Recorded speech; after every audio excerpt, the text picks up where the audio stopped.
Salut, c'est Rémi. Alors dans la vidéo qui suit, nous allons parler de l'effet cartomancienne. Si vous vous en souvenez, dans le dernier article, je parlais de l'effet télépathe. Et bien l'effet cartomancienne et l'effet télépathe, ce sont deux effets voisins qui ont beaucoup de ressemblances et c'est ce que nous allons voir tout de suite. Alors les personnes qui manquent d'affirmation de soi, justement subissent souvent ces effets, télépathe et cartomancienne.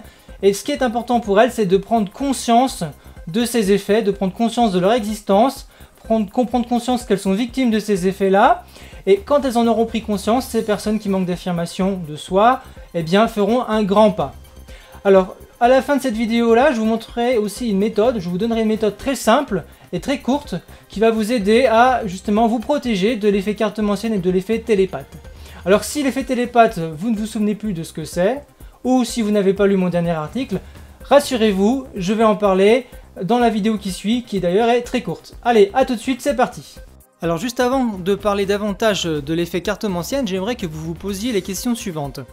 Est-ce que dans votre vie, vous réagissez de la façon suivante? Par exemple, si vous avez un examen, est-ce que vous vous dites « si je me présente à cet examen, je vais le rater » Ou bien, si vous avez par exemple un entretien annuel avec votre responsable, est-ce que vous vous dites, eh bien, lors de mon entretien annuel avec mon responsable, je vais encore m'emmêler les pinceaux et je n'arriverai pas à argumenter pour obtenir une augmentation? Est-ce que par exemple, si votre ami Edouard vous demande quelque chose, un service par exemple, et que vous avez envie de refuser, est-ce que vous vous dites, eh bien si je refuse ce service à Edouard, alors je vais réagir de façon agressive et nous allons nous prendre la tête? Est-ce que, par exemple, lorsque vous n'êtes pas d'accord avec votre mari, vous vous dites, eh bien, si je donne mon avis sur ce sujet à mon mari, eh bien, je n'arriverai pas à argumenter et à défendre mon point de vue, alors autant ne rien dire. Voilà, donc demandez-vous si, dans ce genre de situation, vous avez des comportements comme ceci, vous vous dites, je vais le rater, je n'arriverai pas à argumenter, je vais réagir de façon agressive et on va se prendre la tête, etc. Si c'est le cas, eh bien alors laissez-moi vous citer Napoléon Hill. Alors, juste pour vous resituer qui est Napoléon Hill, il s'agit d'un journaliste qui a interrogé de nombreuses personnes qui ont connu de grands succès et grâce à ces interviews, Napoléon Hill a réussi à tirer des conclusions, à tirer des règles qui mènent au succès. Et aussi, inversement, des comportements qui provoquent l'échec et qui empêchent les gens de réussir. Alors Napoléon Hill dit ceci, par exemple, « L'hésitation, c'est l'une des causes les plus courantes d'échec. » Napoléon Hill dit aussi, « Notre esprit n'a pour limite que celle que nous lui reconnaissons. » Et enfin, une troisième et dernière citation, qui je pense sera la plus importante pour cet article, c'est la suivante. « Si vous voulez gagner en pensant ne pas pouvoir, eh bien il est presque certain que vous ne le pourrez pas. » Je le répète parce que c'est important.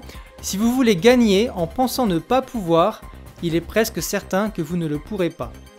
Ce qui est important dans cette dernière citation, c'est en pensant ne pas pouvoir. Voilà.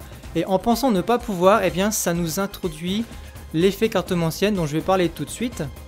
Alors, pour rappel, la cartomancie, c'est quoi? Eh bien, c'est prédire l'avenir en tirant les cartes. Donc les prédictions sont bonnes ou mauvaises, et si vous vivez les situations qu'on a vues plus haut, eh bien, vous aussi, vous jouez à la cartomancienne ou au cartomancien et vous prédisez l'avenir. Par exemple, je le répète, vous dites « je vais rater mon examen ». Vous dites peut-être « je vais encore m'emmêler les pinceaux et je n'arriverai pas à argumenter pour obtenir une augmentation. Nous allons nous prendre la tête. Je n'arriverai pas à argumenter et à défendre mon point de vue. » Donc vous voyez, ces discours-là, ce sont des discours que tiennent souvent les personnes qui manquent d'affirmation de soi, ce sont peut-être des discours que vous tenez vous-même. Eh bien, les personnes qui manquent d'affirmation de soi donc, prédisent souvent qu'elles ne vont pas réussir ce qu'elles ont entrepris. Donc en fait, elles jouent aux cartomanciennes. Ces personnes-là se prennent entre guillemets pour des cartomanciennes, mais ce qui est particulier et regrettable, c'est qu'il s'agit de cartomanciennes pessimistes. C'est-à-dire que les prédictions ne seront plus des prédictions bonnes ou mauvaises, elles seront exclusivement des prédictions mauvaises. C'est-à-dire que vous n'allez prédire que les alternatives pessimistes, les alternatives négatives ou encore pénibles. Vous allez dire « je ne vais pas être à la hauteur »,« je ne vais pas y arriver »,« ça ne marchera jamais »,« je vais me ridiculiser »,« je vais bafouiller ». Alors si vous souffrez de cet effet cartomancienne, eh bien sachez qu'il existe une méthode très simple pour s'en libérer, pour s'en protéger. Je vais vous la donner tout de suite, mais juste avant j'aimerais revenir donc sur l'effet télépathe dont j'ai parlé dans mon dernier article et que vous n'avez peut-être pas encore lu. Alors je profite pour revenir dessus et pour faire le lien avec l'effet cartomancienne. Alors, l'effet télépathe c'est quoi? Je le répète, donc c'est prédire ce que les autres vont penser et notamment, en particulier, ce que les autres vont penser de vous. Voilà.